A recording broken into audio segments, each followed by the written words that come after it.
that. So welcome to our International Women's Day celebration. My name's Cassie and I'm going to be moderating the panel here this morning. I just want to start off by giving a little bit of a background into International Women's Day and when it started. It actually dates back to 1909 in New York when, as expected, it was a march to highlight the hardships against women.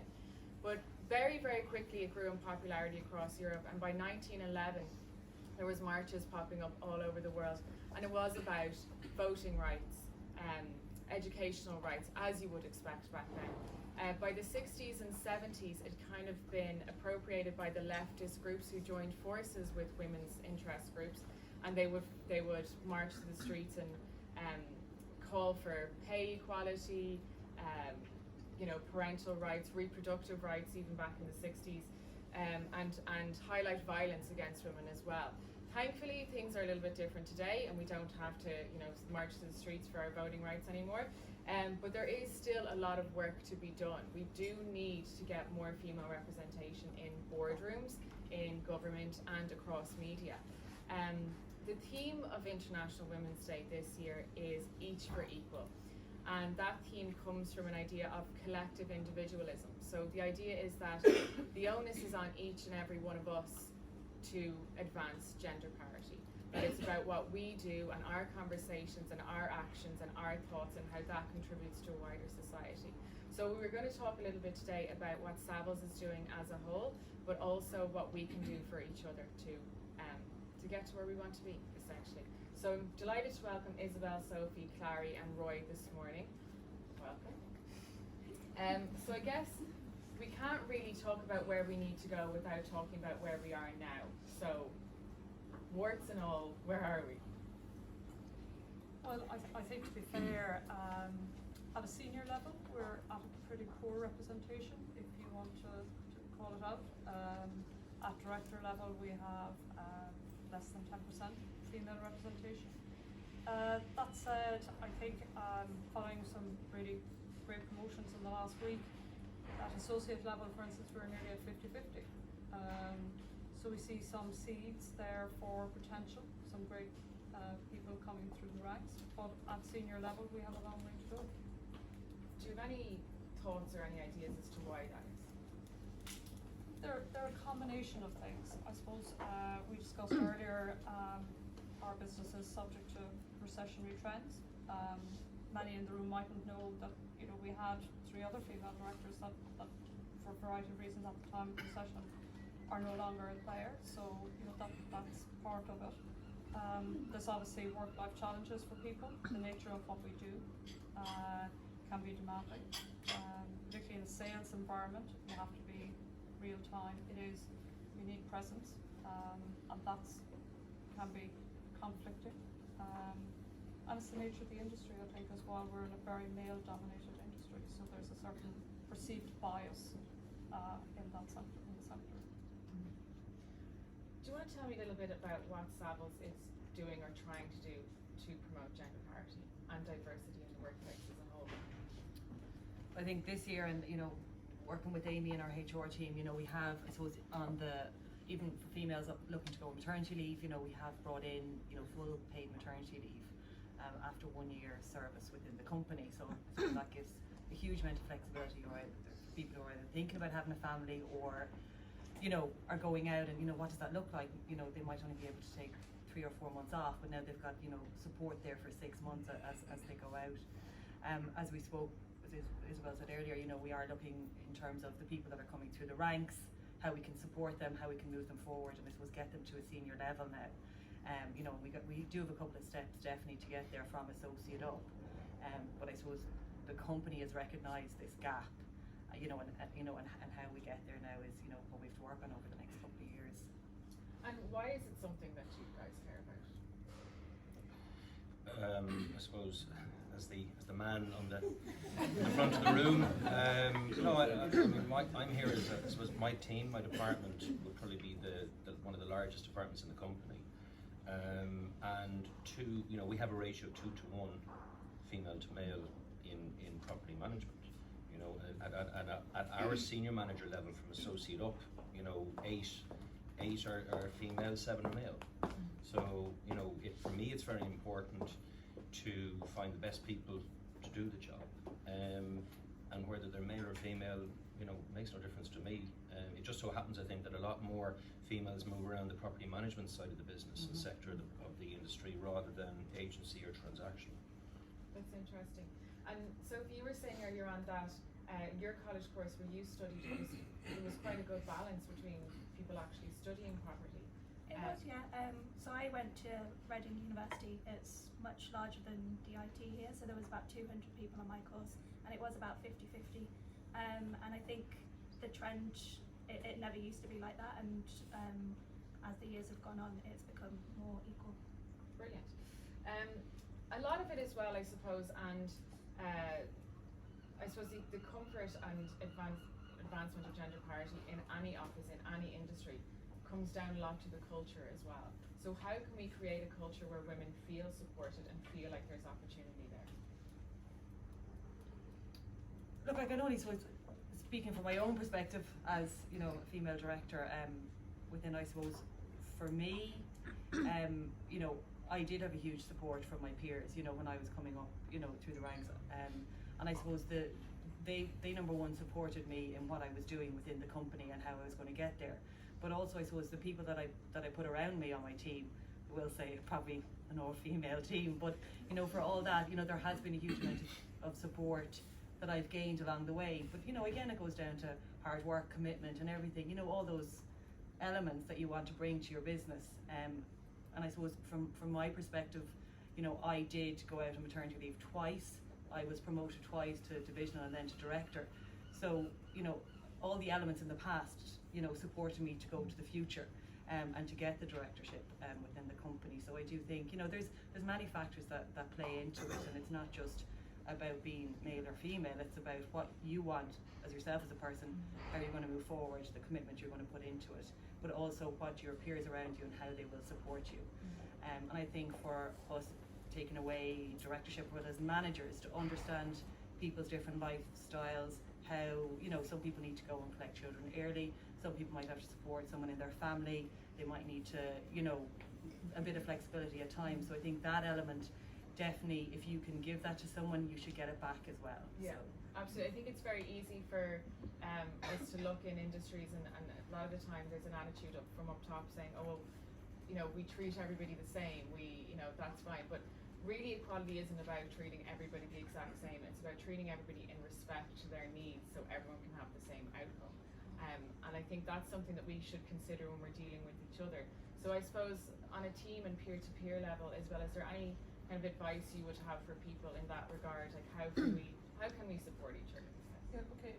Just to follow on from what Clary's saying as well, you know, we had a really extensive survey across the business last year.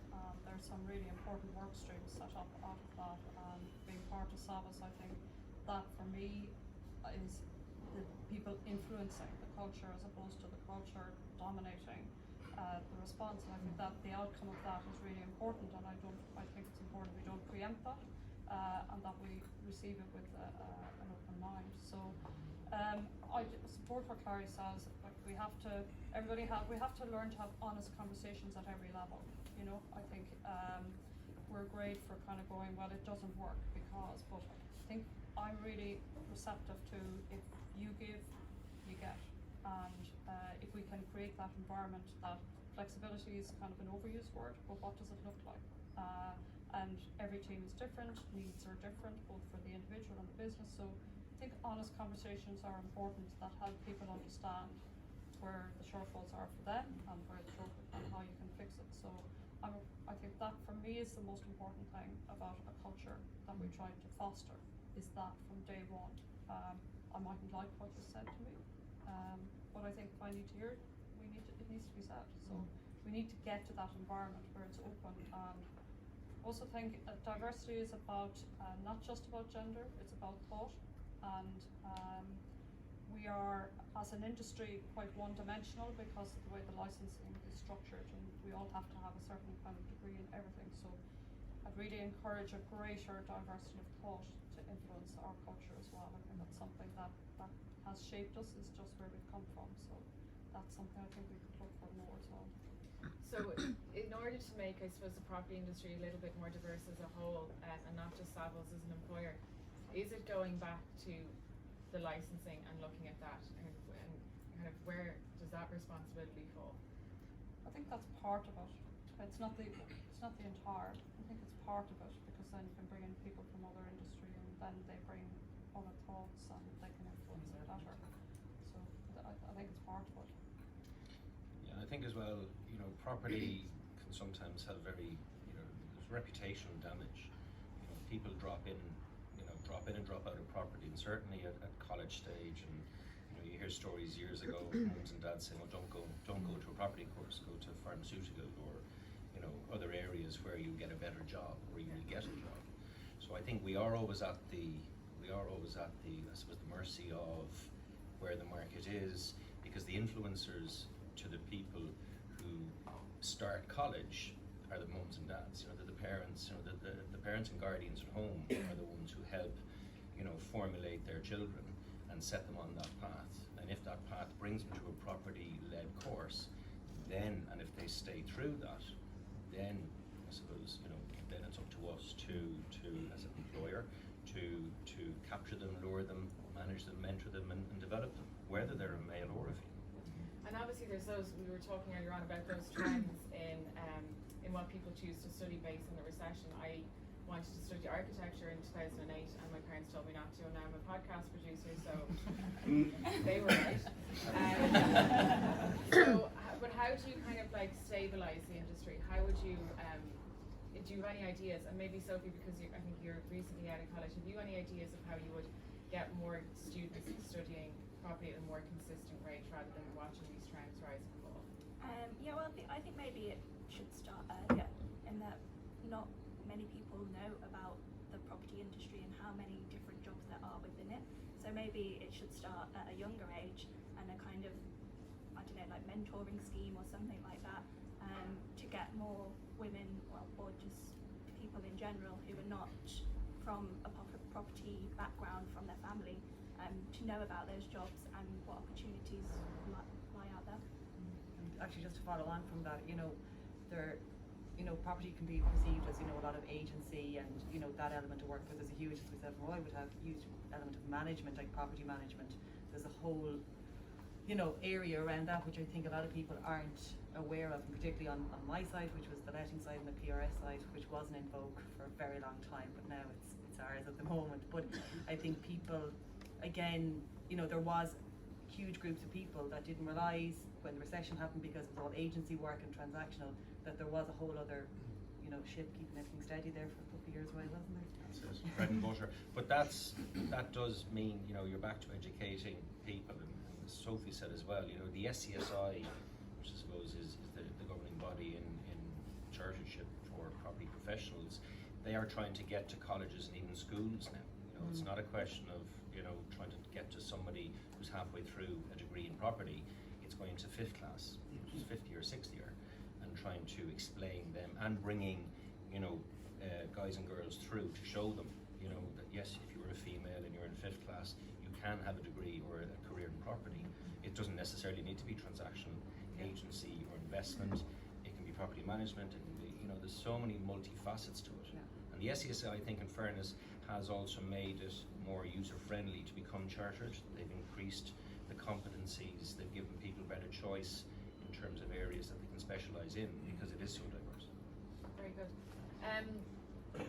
I suppose we were talking earlier on as well before we sat down here about the need for transparency. You were saying that 55% of people at associate level are female, which is brilliant. But how do we get them to the top? And you were talking about making the promotion process a little bit more transparent. Do you want to talk to me a little bit more about that? Well, I think we've just gone through a whole raft of promotion, so again, look, we have to learn from that.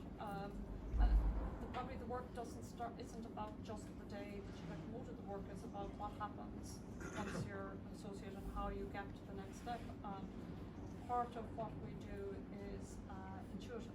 It's hard to explain sometimes what makes somebody really good at a particular thing. You know, we all have the same degree, we all have the same qualifications. So I think it's articulating more what the business needs, or trying to explain to people how you can progress in your career, and what are the attributes that are valued and needed. Again, I think that we're not always good at that. We kind of expect, you know, you're promoted, and so now you understand what happens. So I think we need to articulate better what we value and what's needed. And I also think that the can't see, can't be is a big, it resonates with me a lot. I think if you can see it and you can call it out, whatever, whether it's behaviour or gender or whatever, I think that's actually something we need to do and be able to say, look, that's actually how it works. So I think we need to help people understand how to progress, as opposed to just letting them there and say, work it out. Yeah, you know, I think that's absolutely. probably something we need to work at a bit more. And I'm going to ask each of you this question. What does a truly equal and diverse workplace look like to you? So in your mind, what is the vision? Go on, Roy. I knew there was a reason I would have this. Truly equal and diverse. Well, look, for me, at a personal level, I want to get up in the morning and want to go to work. You know, I want to feel I contribute in the bit that I do, both at the micro level in my team, my department, and at the macro with the business and further afield. So for me, you know, you have to be happy, you have to feel a sense of pride. You know, reward is important. You know, people do need to be rewarded for their performance, and camaraderie as well. You know, and that's one thing I've seen with such a large department. We have various people at different stages of their lives. You know, we have young grads and you know, junior surveyor PMs right the way through to married mums and dads, you know, parents. And it's how each level all interact together, you know, because the groups will tend to stay as groups. You know, the young people tend to hang around together and eat the lunch together and everything else, whereas it's trying to make it go up and down as well as across, you know. So that's mine. Over to you. Again, I suppose for me, I think to come into work, you know, and a lot what Roy said, absolutely, to come into work every day for for everybody's voice to be heard. You know, there's a huge amount of different personalities within this company. You know, there's people with very strong personalities. You know, some people are quieter. Whatever the vary is. But I suppose for everybody's voice, you know, when you have that moment that it's heard, it's listened to. You know, you can say it a million times, but it's actually listened to and it's taken in. And I suppose for that to be, you know, absolutely recognised in the company. Also, I will say that the team thing is, you know, you know, for me, we're a smaller team. You know, it's definitely a team spirit within, you know, the industry I'm in, and particularly in my own team. But I think to have that every day, you know, it's a great support to come into the office. For me, I suppose it's just everybody being on a level playing field, and the opportunities available to one person should be available to everybody. And we were talking about how flexibility is important, and it is. Obviously for women it is important, especially coming back from maternity leave, but it should also be important for men to have that flexibility. So if a kid is sick, it doesn't fall on the woman to have to go and pick them up. Men should also have the same flexibility, so that the woman's role isn't to look after the children whilst also trying to thrive in the workplace. It should be for everyone. I echo what everybody else has said. I suppose, look, if I had a real goal that I'd love for this company is to see greater female representation at board level. That has to be something that we would want and embrace. I think it's important. But as I said before, diversity is about thought, and as Carrie said, every voice, everyone should have an equal voice. So, but I do think as a company we need to see that, you know, 3 is a really low number. So that's something we need to work on. And obviously International Women's Day is as much about celebrating women and the positive things. And you mentioned there the kind of can't see it, can't be it attitude, that we do need to have women in power that we can look up to and see that it's possible and say, I want to be like her. So again, to all of you, is there any women in your life that have inspired you? My wife, every day. Are you recording? It's streaming home at the moment. Women I look up to, No, I mean, I. Just the context of the question. Just in general, not necessarily in business, just in your life. I think Maggie Thatcher was great. I think she stood up, she sorted the miners out, she got the UK through, says the Irishman. But no, I look, for me, there's no one role model, I think, female. I think people who succeed in life and who do well in whatever field they are in, be they male or female, they have earned the right to have that respect and that's acknowledgement.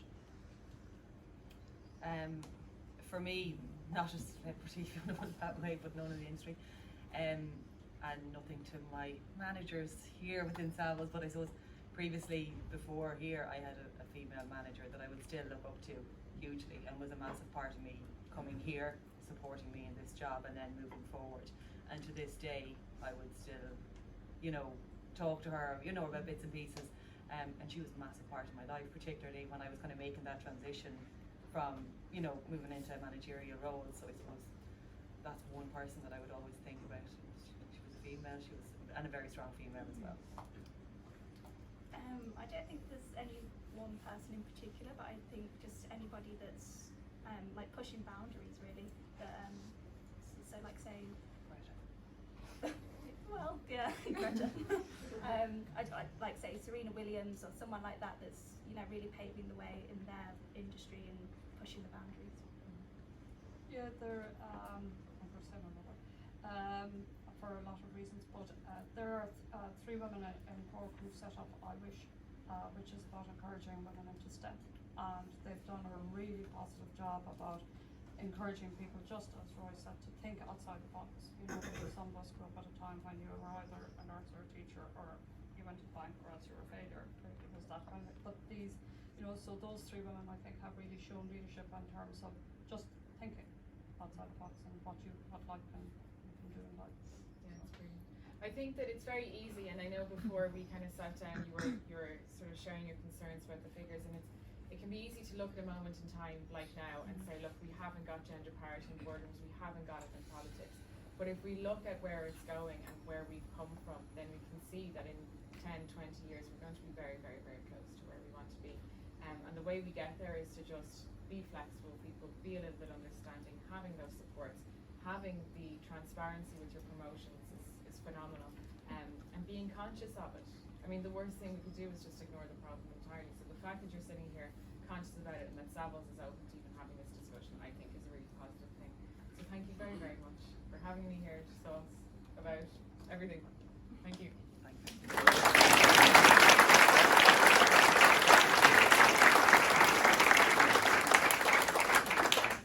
Yeah, that's fine. Thanks a million, Cassie. Thanks for coming in. Thanks everyone for coming. It's a really good turnout. We're absolutely thrilled with HR and the panelists as well, so thank you all for coming. And thanks, Cork.